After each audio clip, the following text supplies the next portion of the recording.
Joseph here, and today is actually the end of day 13, so it's actually not day 14 yet, so I'm actually cheating a little bit, shooting this video at 10 o'clock. But I think I was going to be busy tomorrow, going to wake up a little bit earlier than normal to head over to school. So I figured, well, might as well shoot it now since making a video and just editing it and then making the thumbnail takes me about an hour and a half-ish, I would say. So yeah. Just a quick thing, come check out my blog at shackanine.blog. This is actually a potato plant. I don't think I've done this in the other intros before, but this is actually a potato plant that's up here. And yeah, so come check out my blog. If you ever have any questions, you can ask me how to do your own blog. I am a big proponent for having people write as much as possible because I think writing is a great way of expressing yourself. Just as an aside, I found out a couple days ago that I'm absolutely miserable at doing interviews. So hopefully by doing this having this YouTube account, maybe it'll help me practice speaking a little bit more spontaneously, a little bit more naturally. I don't know. Hopefully that's the goal. I'm not a great speaker personally, or at least I feel that way right now. Anyways, so today I wanted to show you all Anki, which is a site that you may or may not be familiar with from your classes. But anyways, Anki is pretty simple. So you download the program at Anki. You just toss up Anki on Google. And then Anki comes up here. And you can download it. It's actually a pretty bare bones website and a pretty bare bones program. And you just download it here. And then once you've got the Anki program, then you can look for Anki decks. And the one I was looking for especially was psychology, because that's what I found difficult in psychology, although there's still plenty.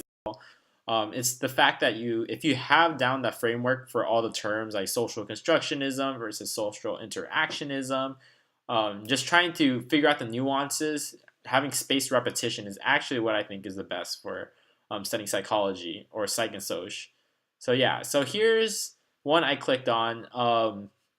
So this guy, and he posted a whole bunch of cards. I actually don't use his cards nowadays because I feel like there's a lot of extraneous information. I mean, I'm certain that because he made all those cards, he retained a lot of the information. But there's like a lot of stuff on like cell adhesion molecules that I figure were less pertinent. I would rather spend my time doing more critical analysis. As of now, that's my strategy. So yeah, here's the one I really enjoyed, MCAT 132, Behavioral Sciences by Fraser. Okay, so these cards are really hard. When he says they're really hard, they're incredibly hard. So each card took me about, I'd say 15 minutes to go over to Google the first time. And then every time it would come back. There's only like 165 cards, right? But each one has like maybe 6 components on it. And then what that translates into is 6 different things from one topic that are actually like very difficult to remember. Like you're going to be distinguishing the difference between, say, dissociative identity disorder and dissociative amnesia versus source amnesia. Like all the similar terms will be placed on a flashcard, and I just really like the layout that he had. For whatever reason, I couldn't figure out how to edit the Anki cards to get the format that he had. Yeah, so here I'll just toss up. So once you download the Anki, the package, and you have the Anki the program, it just automatically downloads into the deck, and you can click on your deck. So here you can choose your options. So from your options, you can show how many cards you want a day. I do 15 because I don't really feel that it's necessary to do as much just rote memorization now, because a lot of stuff I'm getting wrong is just like, oh, I didn't analyze that chart, or I didn't read the passage correctly, which are things that are, I guess this would probably be better if you were starting earlier. But yeah, so then you can pick your new cards a day, your easy intervals, your starting ease. I've never tried the starting ease. But yeah, and then once you hit study now, so then I'd go through this, and this says dominant, non-dominant hemisphere. So if you don't make the cards, I recommend reading the titles and thinking about the titles a bit. And when you come to something that you don't understand, I would Google it further. And then so just from what I recall, visual system, there's faces, and then there should be letters and words here, I believe. Auditory system is going to be language-related sounds. Language is going to be, ooh, this one's a tough one. Might be math, writing, speeches. And then movement, voluntary movement. And spatial process, I remember, is only on the non-dominant hemisphere, so there should be nothing here. Let's see how I did. Okay, so movement, complex voluntary movement, that was okay.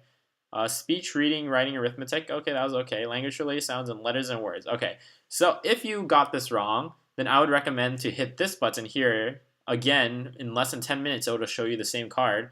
You can also alternatively hit the 1 on your keyboard because these correspond to 1, 2, 3, and 4. And this is not my first time seeing the card. So instead of spacing it out to like 1 week out, I instead have the option to do 6 days, 15 days, 1.3 months, and my exam is going to be within the month, right? So clicking easy, I probably wouldn't see it for a while. So usually I'd click hard here, or possibly good, depending on how you feel for, if you have a good feel for the card.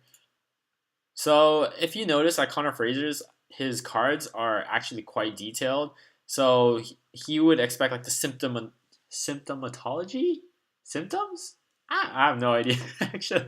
The symptoms of the different disorders.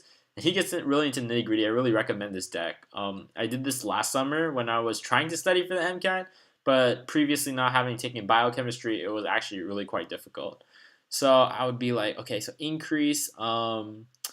So there's decreased need for sleep, racing thoughts and speech, and then increased. There's like some kind of energy, goal-oriented behavior. Trying to remember. Woo, this one's a tough one. I can never remember this one. Let's see what it says. Distractibility, self-esteem, and risky behavior.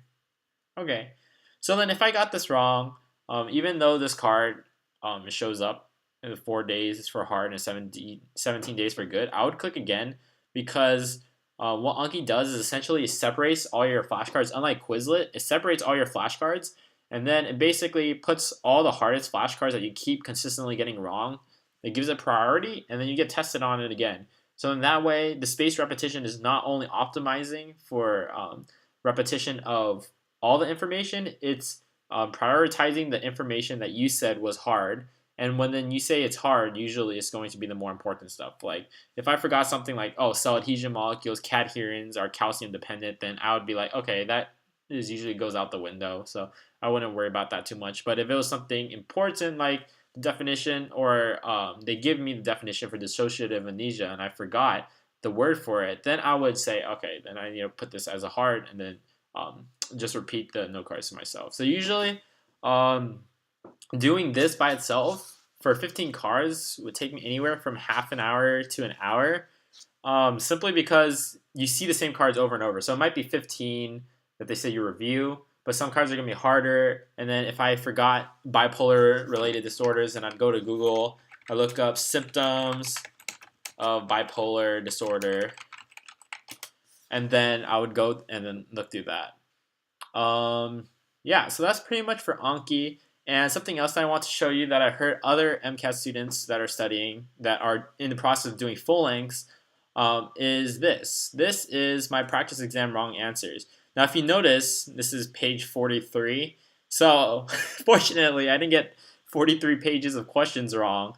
But the questions that I guessed at, like I said, guessing is just as bad as getting them wrong. I made sure and went back to explicitly figure out what I guessed on, and sometimes I put like the figures inside here.